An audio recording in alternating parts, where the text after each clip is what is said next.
Insyaallah malam hari ini kita akan membahas tentang pelajaran dan hikmah dari kisah sahabat yang bernama Suhail bin Amr radhiyallahu anhu. Suhail bin Amr radhiyallahu anhu, beliau adalah salah seorang tokoh kaum Quraisy Mekah yang permusuhannya terhadap Islam lebih dari 21 tahun atau sekitar 21 tahun memusuhi Islam, memerangi Islam. Kemudian Allah Subhanahu wa taala beri hidayah di tahun ke-8 Hijriah. Beliau adalah salah seorang orator, ahli pidato yang dimiliki oleh penduduk Mekah yang selama kekafirannya sering berorasi untuk memprovokasi penduduk Mekah dan sekitarnya agar memusuhi Nabi Muhammad SAW dan para sahabatnya. Meskipun Suhail ini memusuhi Islam dan kaum muslimin dengan sangat kerasnya, Allah takdirkan anak-anaknya masuk Islam dari awal.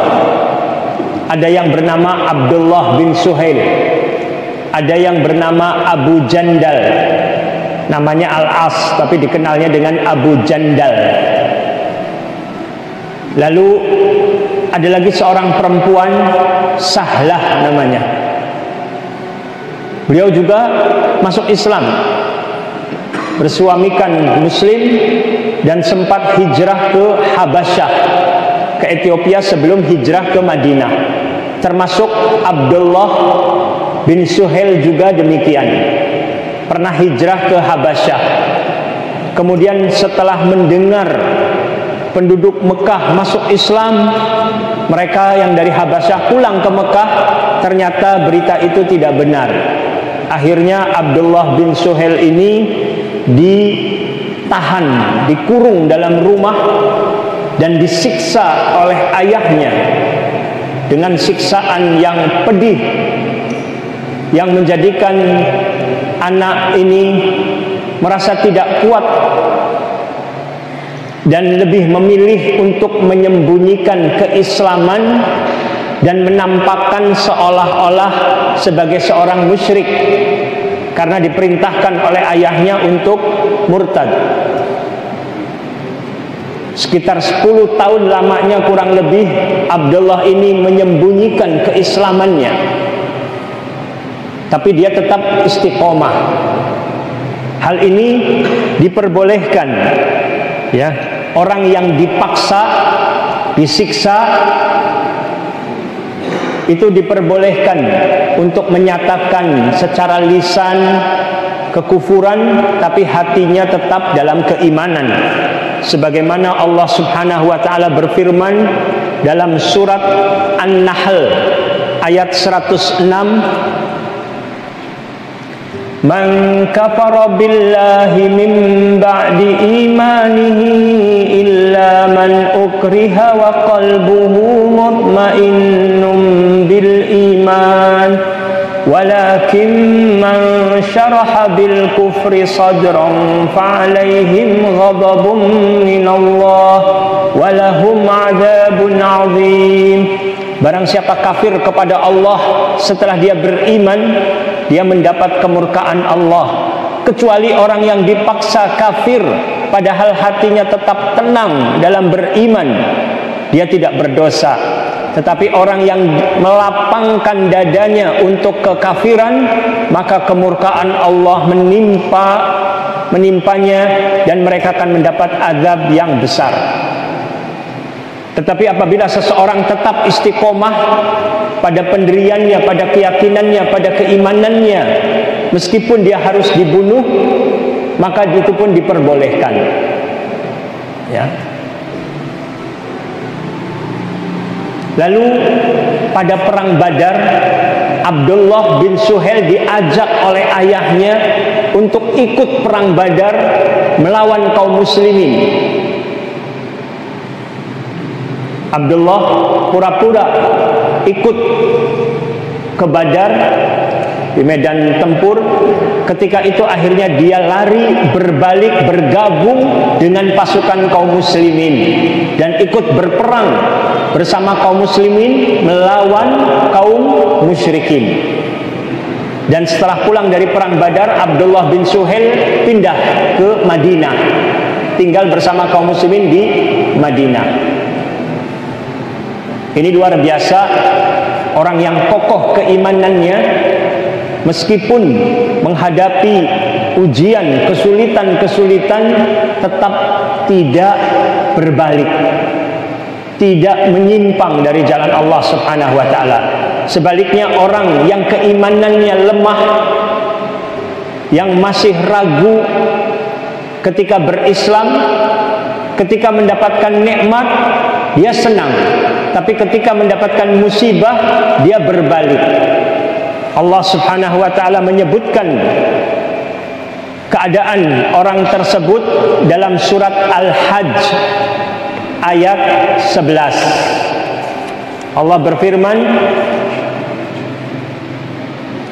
"Wa minan nasi man ya'budullaha 'ala harf fa in asabahu khairun itma'anna bih wa in asabathu fitnatun inqalaba 'ala wajhihi khasirat dunya wal akhirah dzalika huwal khusranul mubin." Dan di antara manusia ada yang menyembah Allah hanya di tepi, maka jika dia memperoleh kebaikan dia merasa puas, dan jika dia ditimpa suatu cobaan dia berbalik ke belakang, dia rugi di dunia dan di akhirat. Itulah kerugian yang nyata. Lalu kisah Suhail bin Amr juga ada satu riwayat dalam perang Badar ini. Suhail bin Amr ini ditawan, ditahan oleh kaum muslimin. Kemudian banyak riwayat dalam kitab-kitab sejarah masyhur kalau Umar bin Khattab radhiyallahu anhu minta izin kepada Nabi SAW untuk memukul mulut dari Suhail bin Amr ini supaya giginya rontok, supaya tidak bisa tampil lagi berorasi memprovokasi. Lalu Nabi SAW melarang, jangan. Mudah-mudahan dia nanti akan tampil untuk membela Islam yang membuat engkau senang. Hadis-hadis tentang riwayat Umar ini yang ingin memukul mulut Suhail bin Amr ini riwayatnya lemah. Riwayat-riwayatnya lemah di Mustadrak Imam Hakim dan di Ibnu Ishaq ya, atau Ibnu Hisham. Tapi para peneliti hadis mengatakan riwayatnya lemah. Tapi yang jelas Suhail bin Amr ini ditahan benar, dan dia akhirnya ikut menebus tebusan, dan bebas. Pada saat itu Rasulullah SAW bermusyawarah dengan sahabat, bagaimana dengan tawanan perang Badar ini. Ada 70 orang kurang lebih yang ditawan, sedangkan yang tewas dibunuh 70 orang lagi kurang lebih. Lalu Abu Bakar radhiyallahu anhu berusul, ya Rasulullah, mereka itu kaum kita juga. Bagaimana kalau kita minta tebusan saja dari mereka, supaya nanti uangnya juga untuk kekuatan umat Islam juga. Kita masih lemah. Kemudian barangkali juga mereka nanti dapat hidayah masuk Islam. Umar bin Khattab radhiyallahu anhu tidak setuju. Ya Rasulullah, mereka ini tokoh-tokoh musyrik, dibunuh saja semuanya. Nanti saya membunuh kerabat saya si fulan, nanti Ali biar membunuh kakaknya yang bernama Agil, nanti si fulan membunuh si fulan dari kerabatnya. Rasulullah SAW lebih memilih pendapat Abu Bakar As-Siddiq radhiyallahu anhu. Akhirnya orang-orang musyrikin ini, terutama yang kaya, diminta tebusan dengan uang yang lebih besar, 4.000 dirham. Tapi bervariasi ya, ada yang 1.000 dirham sesuai dengan kemampuan mereka. Bahkan juga sebagian tawanan tidak punya uang untuk menebus, tapi punya kepandaian membaca dan menulis. Mereka diperintahkan untuk mengajarkan anak-anak kaum muslimin. Setiap satu tawanan ini 10 anak, yang nantinya setelah anak-anak itu pandai membaca dan menulis dibebaskan. Ada juga yang dibebaskan sama sekali tanpa ada tebusan. Tapi ada juga yang dibunuh karena sangat kerasnya permusuhannya terhadap Islam, seperti Uqbah bin Abi Mu'aid, tawanan tapi dibunuh. Rasulullah SAW memperingatkan dan memerintahkan para sahabat untuk memperlakukan tawanan dengan baik. Istausu bil asara khaira. Ya. Hadis ini disebutkan dalam Al-Mu'jam Al-Kabir, kemudian juga dalam kitab Majma'uz Zawaid, di mana Imam Haythami mengatakan sanadnya hasan. Allah Subhanahu wa taala juga berfirman dalam surat Al-Insan ya, wa yut'imuna at-ta'ama 'ala hubbihi miskinan wa yatiman wa asira. Agar mereka memberi makan, yaitu kepada orang miskin, anak yatim, dan orang yang ditawan. Di surat Al-Insan ya, di surat Al-Insan, nomor suratnya nomor ke-76 ya, ayatnya ayat 8. Dan mereka memberikan makanan yang disukainya kepada orang miskin, anak yatim, dan orang yang ditawan. Luar biasa, para sahabat ini melaksanakan perintah Nabi SAW dengan sebaik-baiknya. Ketika pulang dari perang Badar, mereka bawa kendaraan, ada yang naik kuda, naik onta, tapi membawa tawanan. Tawanannya terluka. Maka tawanan yang orang musyrik yang tadi hendak membunuh mereka disuruh naik kendaraan, sedangkan pemilik kendaraannya berjalan kaki pulang ke Madinah, dalam rangka memperlakukan tawanan dengan baik. Kemudian para tawanan juga cerita, saudaranya Mus'ab bin Umair yang bernama Abu Aziz, dia bilang, ini orang-orang Ansor ini biasa makan ketika mereka itu rata-rata setiap rumah punya korma ya. Tapi kalau roti gandum itu sedikit yang punya. Ketika mereka punya roti dan punya korma, roti yang makanannya enak diberikan kepada kami tawanan. Sedangkan orang Ansornya sendiri tidak makan roti, hanya kurma saja. Sedangkan kami makan kurma dan makan roti. Sampai lebih mengutamakan tawanan daripada diri mereka sendiri. Sehingga dengan akhlak yang baik ini, alhamdulillah para tawanan pun sebagian masuk Islam. Tapi masuk Islamnya bukan saat ditawan. Setelah ditebus, mereka pulang, baru mereka menyatakan masuk Islam. Sampai saat itu Khalid bin Walid marah kepada saudara kandungnya Walid bin Walid. Sudah ditahan, ditebus, pulang ke Mekah, terus mengucapkan 2 kalimat syahadat.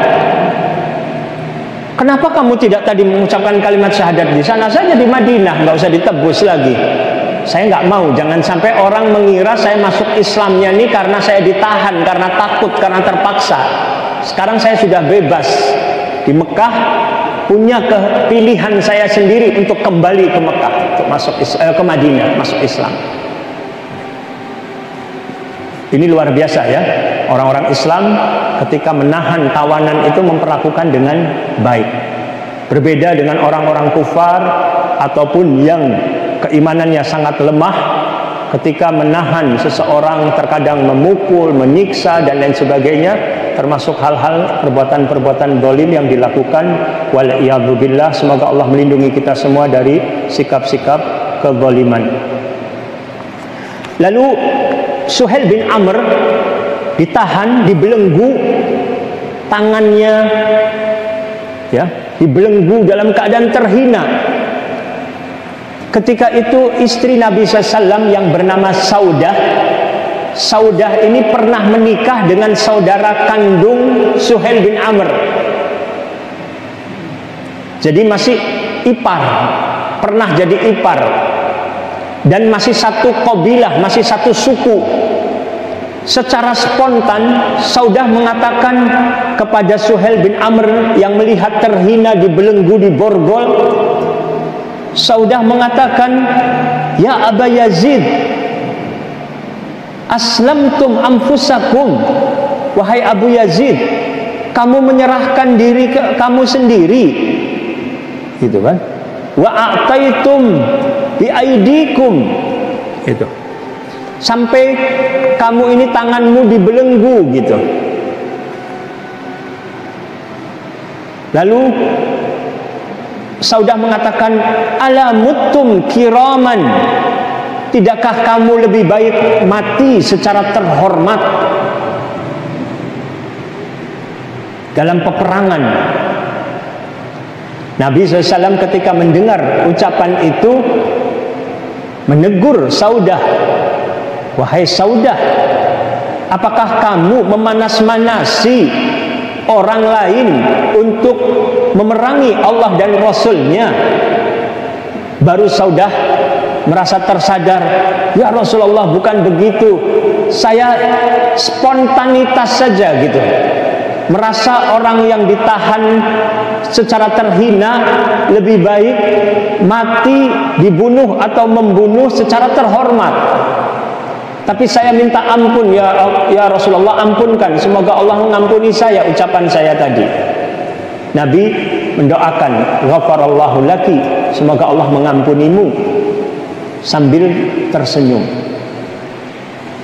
Di sini para ulama, diantaranya Syekh Saleh Al-Maghamisi dalam ceramahnya mengingatkan, terkadang orang keseleo lidahnya secara spontan melakukan sesuatu yang salah, maka hendaklah seseorang memaklumi, bukan membenarkan. Dia harus menegur, meluruskan, tapi jangan memperbesar masalah yang dianggap akhirnya bahwa dia ini berkhianat, berdosa besar, dimusuhi dan lain sebagainya.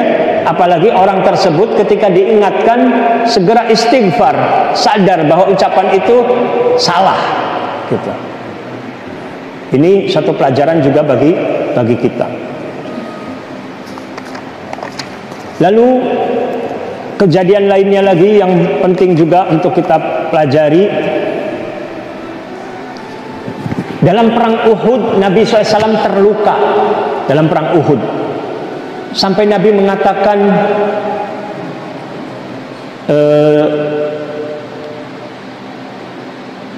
bagaimana mungkin mereka ini melukai nabinya?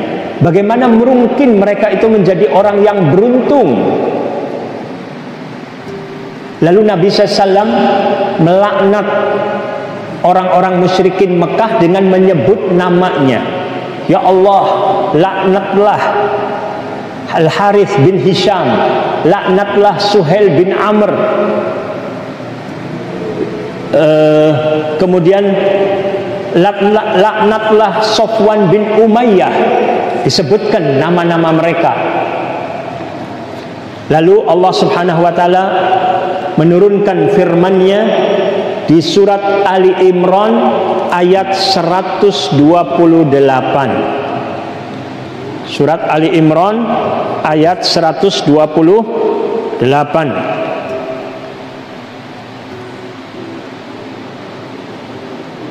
Allah Subhanahu wa taala berfirman, "Laisa laka minal amri syai'un aw yatuba 'alaihim aw yu'adzibahum fa innahum zalimun." Itu bukan menjadi urusanmu, wahai Muhammad. Apakah Allah menerima taubat mereka atau mengazab mereka? karena sesungguhnya mereka orang-orang zalim. Nabi SAW ditegur oleh Allah Subhanahu wa Ta'ala untuk tidak boleh melaknat dengan menyebutkan nama yang masih hidup, karena belum tentu barangkali nanti di akhir hidupnya, di akhir hayatnya bertaubat. Berbeda kalau seorang menyebutkan melaknat secara umum, semoga Allah melaknat kepada orang kufar, umum sifatnya, atau orang yang memang sudah mati dalam keadaan kekufuran dan menentang memusuhi Allah. Tapi kalau orang yang masih hidup, di sini ada kehati-hatian. Barangkali orang tersebut berubah. Dan ternyata takdir Allah menentukan yang dilaknat oleh Nabi SAW tadi, Sofwan bin Umayyah, Al-Harith bin Hisham, dan Suhail bin Amr, mereka akhirnya bertaubat dan masuk Islam. Ini juga pelajaran bagi kita untuk tidak boleh putus asa dan terus berdakwah. Bisa jadi orang yang tadinya memusuhi Islam dengan sebesar-besarnya bisa berubah, sehingga seseorang tidak boleh merendahkan, tidak boleh merasa sombong, merasa dirinya sudah pasti masuk jannah gitu ya. Padahal hati ini bisa berbolak-balik.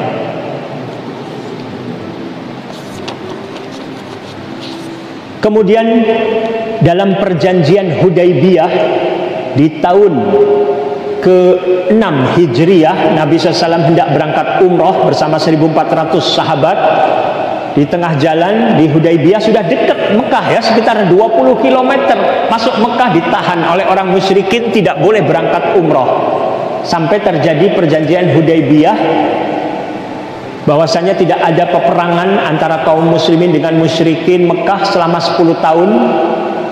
Dan orang yang mau berangkat umroh dari kaum muslimin boleh, tapi nanti tahun depan, tahun ini harus pulang ke Madinah, padahal sudah berihram, dan boleh tinggal di Mekah 3 hari. Di antara juru bicara yang dikirim oleh kaum musyrikin Mekah adalah Suhail bin Amr sebagai juru bicaranya ketika perjanjian dengan Nabi SAW. Ketika Nabi memerintahkan Ali bin Abi Thalib radhiyallahu anhu untuk menulis Bismillahirrahmanirrahim, Suhail menentang. Jangan pakai Bismillahirrahmanirrahim, kami tidak mengenal Ar-Rahman, Ar-Rahim. Pakai saja Bismika Allahumma.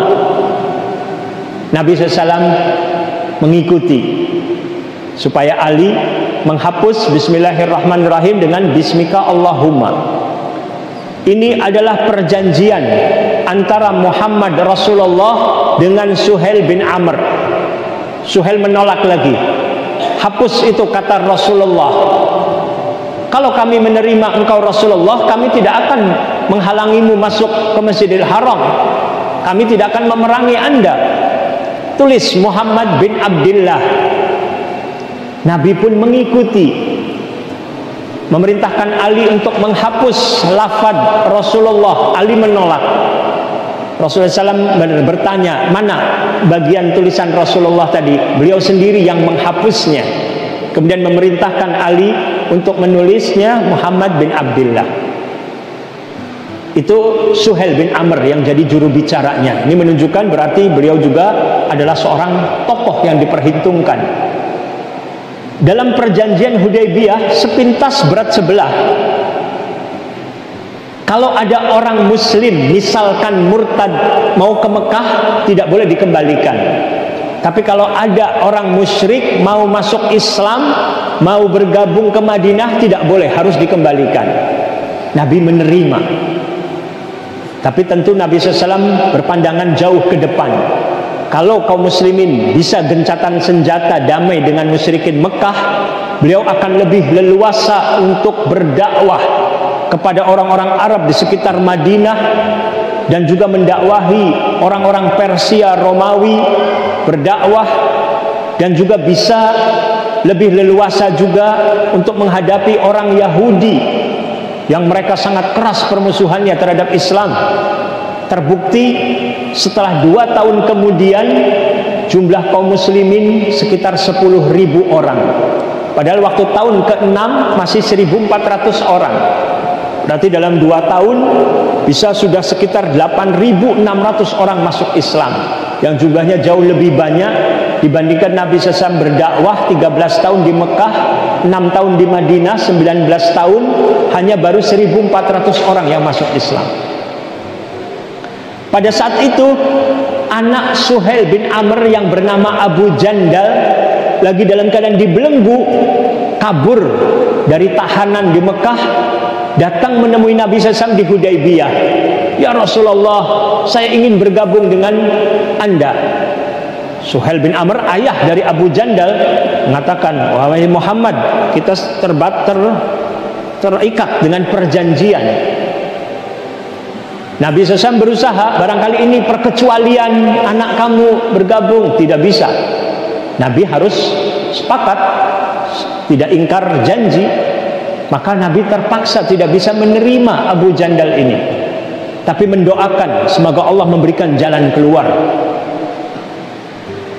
Maka akhirnya Abu Jandal pun kembali ditahan lagi di Mekah.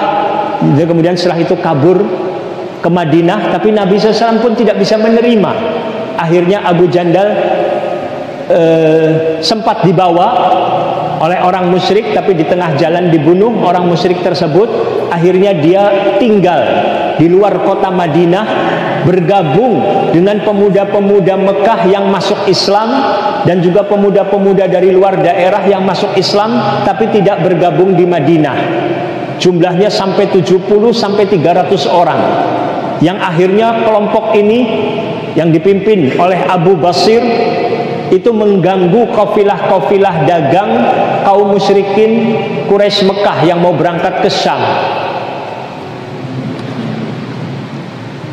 Kemudian kejadian lain lagi tentang Suhail bin Amr ini, dia masuk Islam ketika Fathu Mekah. Ketika Nabi SAW datang ke kota Mekah, Suhail ketakutan kalau sampai dia dibunuh. Dia suruh orang untuk memanggil anaknya Abdullah bin Suhail. Abdullah datang kepada ayahnya. Wahai Abdullah, tolong sampaikan ke Muhammad untuk minta jaminan nyawa saya. Abdullah datang kepada Nabi Muhammad SAW meminta jaminan agar ayahnya tidak dibunuh. Dan Nabi SAW menerima, menjamin. Dan diminta Suhail untuk datang menemui beliau. Dan beliau sampaikan ke para sahabat, jangan ada yang mengganggu Suhail. Ketika Suhail datang bersama orang-orang lain, Nabi mengatakan SAW, apa yang kalian pikirkan? Kira-kira apa yang aku akan lakukan kepada kalian? Suhail mengatakan, kami menyangka engkau akan berbuat baik karena engkau adalah seorang saudara yang sangat dermawan, anak dari saudara yang sangat dermawan. Nabi SAW membebaskan, memaafkan, kecuali orang-orang tertentu saja yang sudah sangat keras permusuhannya, sudah diumumkan untuk halal dibunuh. Walaupun sebagian dari mereka meminta maaf dan masuk Islam, seperti Sofwan bin Umayyah, Wahsy, Ikrimah bin Abi Jahal, yang sebelumnya sudah di ultimatum untuk dibunuh, tapi mereka minta maaf dan Nabi pun memaafkan. Luar biasa, Nabi SAW ini tidak pendendam, hatinya bersih, menginginkan kebaikan untuk umatnya, untuk umat manusia, tidak ada dendam. Suhail alhamdulillah akhirnya masuk Islam dan ikut perang dalam perang Hunain. Dan luar biasa perubahan dalam hidupnya ini, luar biasa. Yang beliau katakan, sebelumnya saya ini banyak menginfakkan harta untuk menghalangi manusia dari jalan Allah. Setelah saya masuk Islam, saya keluarkan juga harta yang tidak sedikit untuk perjuangan Islam. Beliau juga rajin berpuasa sunnah, rajin sholat malam, banyak belajar membaca Al-Quran. Terjadi perubahan yang dahsyat dalam hidupnya. Orangnya jadi lembut hatinya, penyayang kepada sesama. Belajar Islam sama anak muda dari anak Madinah, orang Madinah. Sampai ada yang mengatakan, kamu ini pembesar, tokoh, kok belajarnya sama orang Madinah? kenapa nggak belajar dari kaummu, dari kaum Quraisy juga, dari bangsawan juga? Suhail mengatakan, ucapan kamu ini masih ada sisa-sisa jahiliyah, katanya. Ini guru saya ini walaupun anak muda, tapi dia itu sudah mendahului kita dalam berislam, dan ilmunya luas. Suhail tidak terpengaruh untuk memilih-milih dalam hal mencari guru yang harus hanya dari kaumnya, dari nasabnya. Dia tidak membeda-bedakan dalam hal ini. Yang dia lihat adalah ketakwaan seseorang, keilmuan seseorang, kesolehan seseorang untuk dia ambil ilmu dan belajar darinya. Tadi juga Abdullah bin Suhail tidak dendam kepada ayahnya yang sudah menyiksa demikian. Tidak dendam, tidak memusuhinya, bahkan selalu mendoakan agar Allah memberi hidayahnya. Para ulama juga menasehati, kalau ada di antara keluarga dekat kita, orang tua kita, suami, istri yang masih jauh muslim tapi masih banyak dosa-dosanya, bahwasanya jangan putus asa, tetap sabar, mendoakan, menasehati, memperbaiki. Semoga suatu saat nanti Allah memberikan perubahan, memberikan hidayah untuk menjadi lebih baik lagi daripada sebelumnya. Waktu Nabi Shallallahu Alaihi Wasallam meninggal dunia, gubernur Mekah saat itu anak muda, masih 20 tahun kurang lebih umurnya. Suhail tampil berpidato karena dia punya pengaruh besar. Penduduk Mekah goncang saat itu. Sebagian hendak murtad karena banyak orang-orang Arab murtad setelah Nabi SAW wafat.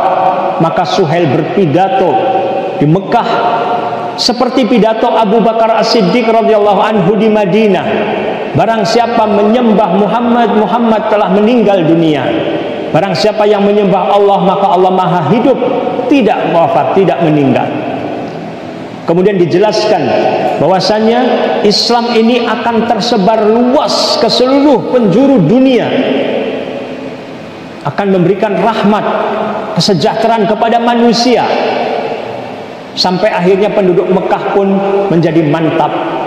Penduduk Mekah diingatkan, kalian ini sudah terlambat masuk Islamnya, jangan menjadi orang yang pertama murtad dari agama Allah ini.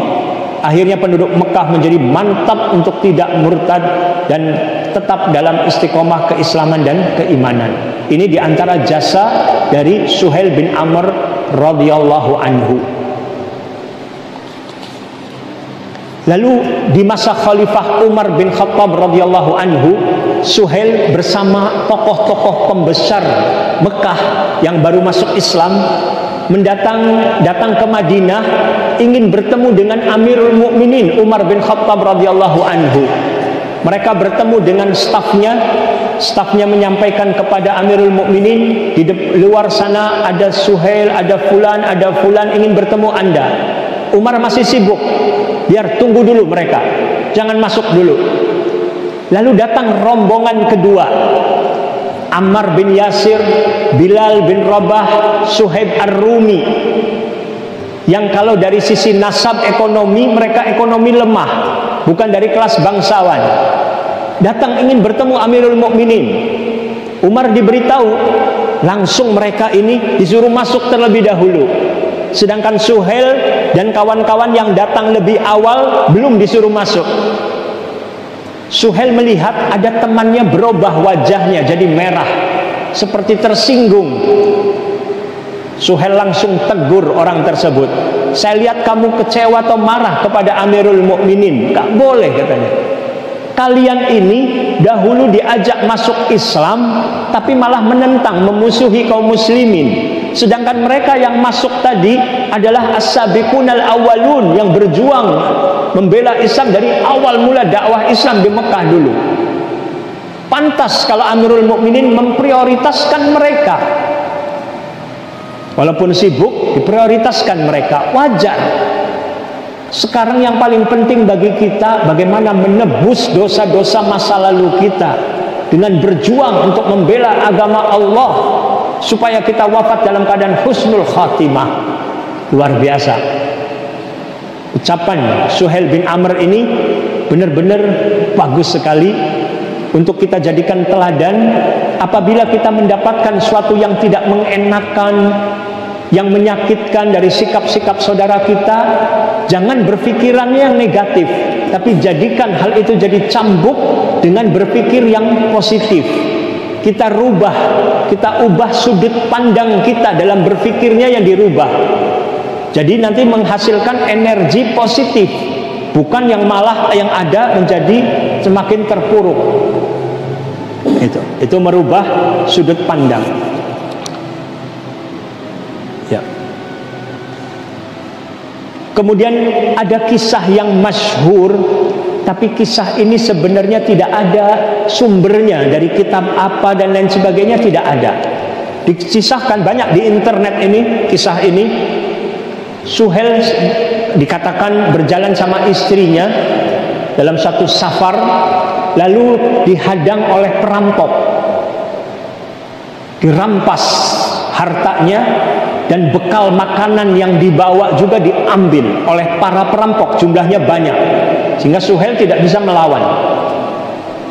Para perampok ini makan dengan lahapnya, hasil dari menjarah makanan. Suhail perhatikan pimpinan perampoknya tidak ikut makan. Suhail bertanya, mengapa kamu gak ikut makan? Saya lagi saum, saya lagi puasa. Perampoknya muslim. Suhail heran, ajib, kamu perampok tapi puasa? Iya benar katanya. Saya berharap saya menyimpan satu pintu kebaikan. Barangkali dengan sebab pintu kebaikan tadi saya bisa masuk ke jannah, nantinya bisa bertobat suatu saat nanti. Sekitar tahun depannya atau 2 tahun berikutnya, Suhail waktu haji bertemu dengan kepala perampok tadi, lagi pakai pakaian ihram, lagi haji di Ka'bah, lagi berdoa menangis. Ini kamu yang dulu merampok saya, katanya. Iya, sekarang saya sudah taubat. Ini cerita ini tidak ada sumbernya, tapi walaupun banyak beredar gitu ya, tapi tidak ada sumber dari kitab apa dan lain sebagainya, walaupun mengandung pelajaran. Artinya orang jangan putus asa dari rahmat Allah Subhanahu wa taala. Intinya seperti itu. Tapi bukan untuk pembenaran untuk melakukan maksiat, untuk melakukan dosa, bukan pembenaran. Terakhir, Suhail bin Amr radhiyallahu anhu ini wafat di negeri Syam ketika berjihad bersama kaum muslimin membebaskan negeri-negeri Islam. Dia bawa hijrah keluarganya dari Mekah. Bayangkan, kalau kita berpikir penduduk Mekah, aduh eman-eman sekali dia hijrah ninggalkan kota Mekah gitu ya. Tapi karena perjuangan Islam, walaupun dia tentu sangat cinta kepada kota suci Mekah, tapi dia meninggalkan negeri Mekah ini ke negeri lain untuk berjuang, berjihad bersama kaum muslimin, yang kemudian meninggal di tahun 18 Hijriah. Ketika itu terkena wabah penyakit, di mana banyak kaum muslimin juga yang meninggal dunia disebabkan wabah. Di antaranya seperti Abu Ubaidah ibn al-Jarrah radhiyallahu anhu dan lain-lainnya. Semoga Allah meridhai para sahabat semuanya, dan semoga Allah Subhanahu wa taala menjadikan kita juga termasuk orang-orang yang meneladani para sahabat dalam hal berjuang, memberikan tetap semangat, ingin mengadakan perubahan-perubahan pada diri kita di sisa umur kita ini, untuk memperbanyak amal-amal saleh kita, memperbaiki hati kita untuk lebih orientasinya kepada akhirat, menyiapkan bekal untuk akhirat. Semoga Allah Subhanahu wa taala mewafatkan kita juga dalam keadaan husnul khatimah. Allahumma amin. Wa sallallahu ala nabiyyina Muhammad wa ala alihi wa sahbihi wasallam, wa akhiru da'wana anil hamdulillahi rabbil alamin. Wassalamualaikum warahmatullahi wabarakatuh.